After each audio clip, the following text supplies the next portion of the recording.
Hello friends, welcome to my channel. So today I am going to discuss on exception handling in Java. Let's come to introduction. Exception is an event which interrupts the normal flow of program.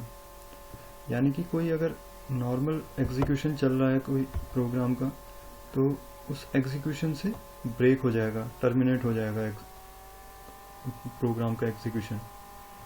तो exception जब आती है तो अगर developer ने handle नहीं किया उस एक्सेप्शन को तो एग्जीक्यूशन टर्मिनेट हो जाता है। तो it can be handled in various ways. Okay, I will tell you in next slide.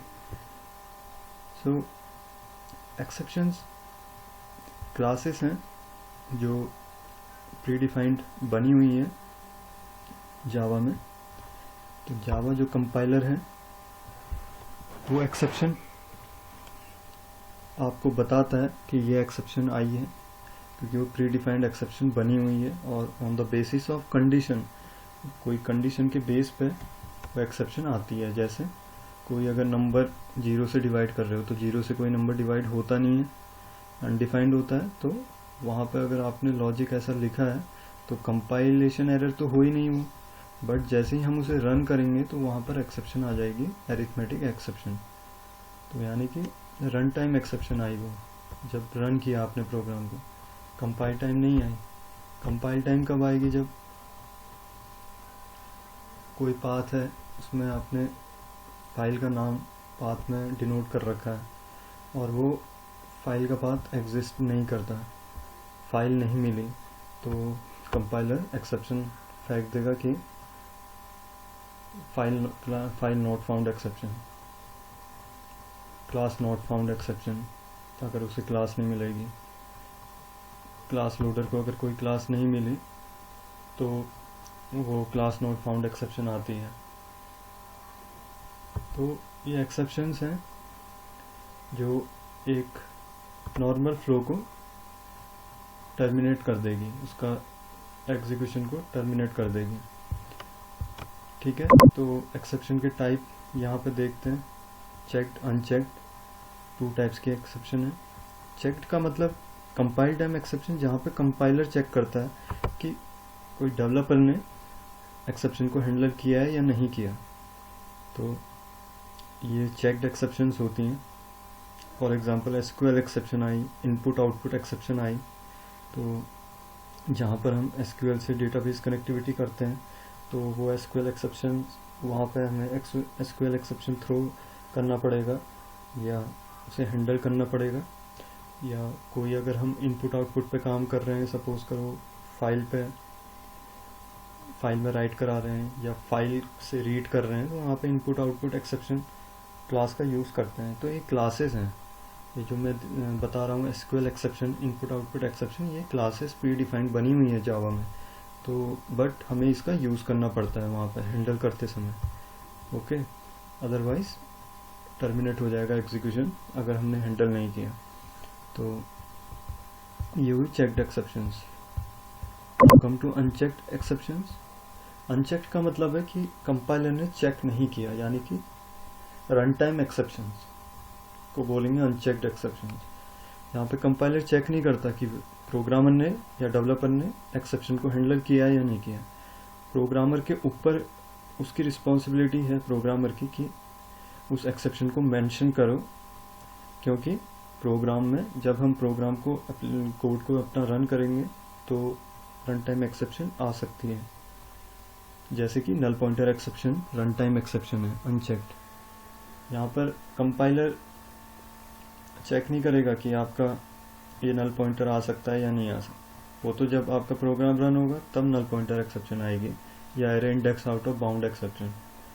तो कंपाइलर उसी को चेक करता है, कंपाइल टाइम एक्सेप्शन को, जहाँ पर आपने कंपाइलेशन एरर कर रखी है। रन टाइम में कंपाइलर का कोई रोल नहीं है, जेवीएम के ऊपर होता है। जेवीएम जब रन करता है एक्सेप्शन को तो वो थ्रो करता है रन टाइम एक्सेप्शन। जैसे array index out of bound, आपने कोई एरे डिक्लेयर करी, आपने एरे का पहले ही साइज 5 रख रखा है, बट आप फॉर लूप में जब उसे एरे में कोई वैल्यूज डाल रहे हो फॉर लूप में और आपने इंडेक्स उसका 6 तक जा रहा है तो वो error index out of bound exception throw कर देगा। लॉजिकली सही है, बट लॉजिकली भी सही नहीं है, बट कंपाइलेशन कोई एरर नहीं है, यानी कि सिंटेक्स एरर कुछ नहीं है। तो ये रन टाइम एक्सेप्शंस में अनचेक्ड। ओके, अब इसको हैंडल करने के तरीके, उसका सिंटेक्स क्या है। So in this slide there is a try catch block. So what is try catch? Try is the block where we have to write the statements that can cause the exception. Suppose आपका code है try के अंदर, try block में आप ऐसा code लिखोगे जहाँ पर आपको लगता है कि हाँ यहाँ पर एक्सेप्शन आ सकती है, यहाँ पर एक्सेप्शंस आ सकती हैं इस स्टेटमेंट में, तो वो ट्राई ब्लॉक के अंदर लिखोगे आप जिस स्टेटमेंट में आपको लगता है कि ये एक्सेप्शन थ्रो करेगा। ओके, तो उस ट्राई के बाद कैच का यूज़ होता है, यानी कि कैच ट्राई के बाद लगता है। तो कैच का मतलब आप उसे कैच कर रहे हो एक्सेप्शन को, यानी कि हैंडल कर रहे हो। तो कैच का सिंटेक्स ये है, ट्राई ब्लॉक के अंदर स्टेटमेंट लिखे, फिर कैच ब्लॉक के अंदर पहले तो कैच मेथड है, कैच मेथड के अंदर एक्सेप्शन का टाइप है कि कैच के अंदर हम कौन सी टाइप की एक्सेप्शन हैंडल कर रहे हैं, रन टाइम की, कंपाइल टाइम। तो एक्सेप्शन का टाइप सपोज करो इनपुट आउटपुट एक्सेप्शन है, ये एक्सेप्शन का टाइप है, और उसके आगे ई मतलब उसका एक्सेप्शन का ऑब्जेक्ट, ई मतलब उसका नाम हम कुछ भी दे सकते हैं, वो एक ऑब्जेक्ट है एक्सेप्शन क्लास का। ठीक है, उस कैच ब्लॉक के अंदर हमने कोड लिख दिया। कैच ब्लॉक के अंदर हम सपोज करो कोई स्टेटमेंट प्रिंट करा रहे हैं, system.out.println, तो उसके अंदर हम कैच ब्लॉक के अंदर हम उसको प्रिंट करा सकते हैं कोई भी स्टेटमेंट। तो वो कैच ब्लॉक के अंदर हम हैंडल कर रहे हैं एक तरीके से एक्सेप्शन को। ठीक है, तो ये तो रहा ट्राई कैच ब्लॉक। तो कैच ब्लॉक ट्राई के बाद लगता है। ट्राई के अंदर स्टेटमेंट्स होते हैं जो एक्सेप्शन कॉज कर सकते हैं, जो एक्सेप्शन रेज कर सकते हैं, और कैच के अंदर हम हैंडल करेंगे कोई एक्सेप्शन को। Okay, now come to next slide.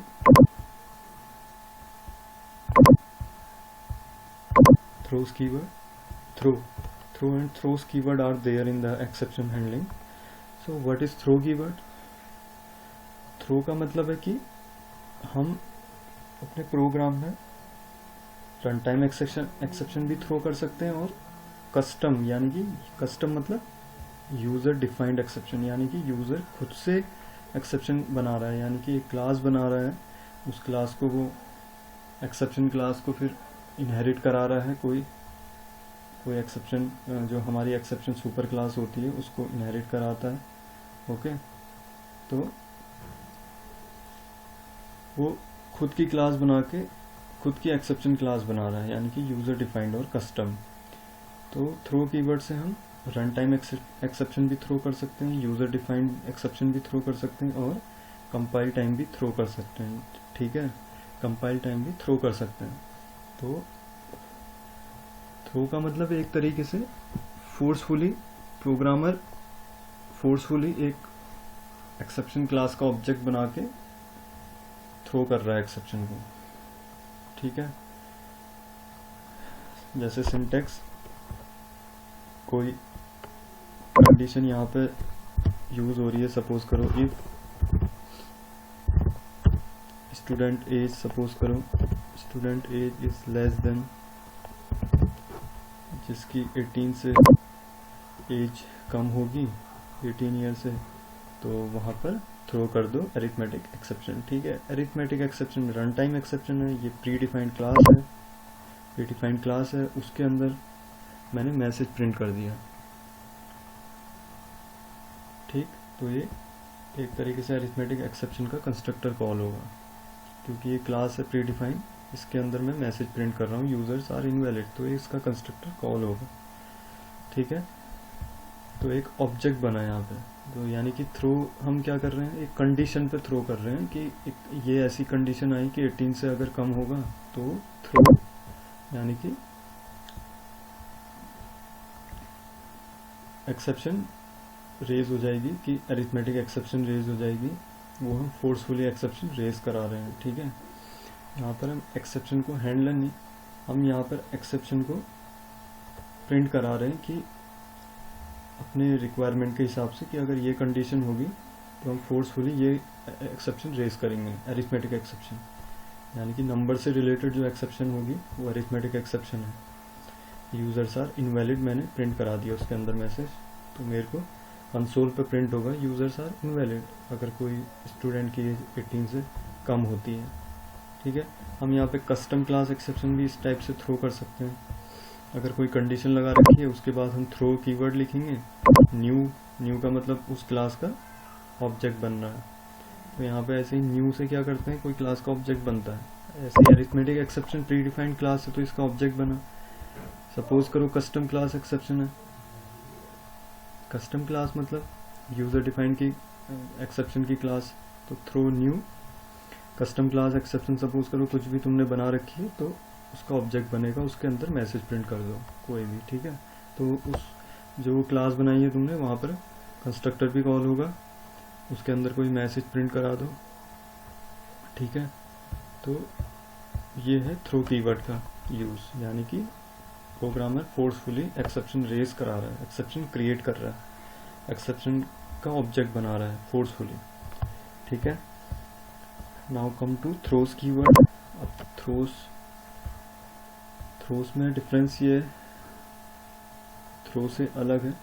Throws क्या करता है कि एक्सेप्शन को प्रोपागेट कराता है। प्रोपागेट मतलब कोई अगर मेथड कहीं से कॉल हो रहा है, मेथड का डिक्लेरेशन है, यानी कि कहीं से एक मेथड कॉल हुआ और वो मेथड कहीं डिफाइंड है, तो जहाँ पर वो डिफाइंड है मेथड, वहाँ पर मैं थ्रोस कीवर्ड के साथ में मल्टीपल एक्सेप्शन थ्रो कर सकता हूँ।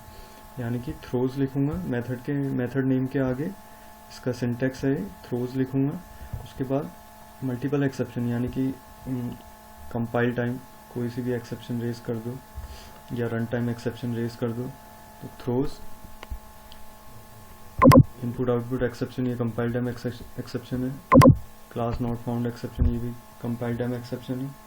तो अगर कोई फाइल से रिलेटेड कोई काम कर रहे हो और मेथड कॉल हो रहा है और मेथड की इम्प्लीमेंटेशन ये है, तो इस मेथड नेम के आगे थ्रोज के साथ हम ये एक्सेप्शन मल्टीपल एक्सेप्शन उससे रिलेटेड यहाँ पर रेज थ्रो कर सकते हैं, ठीक है।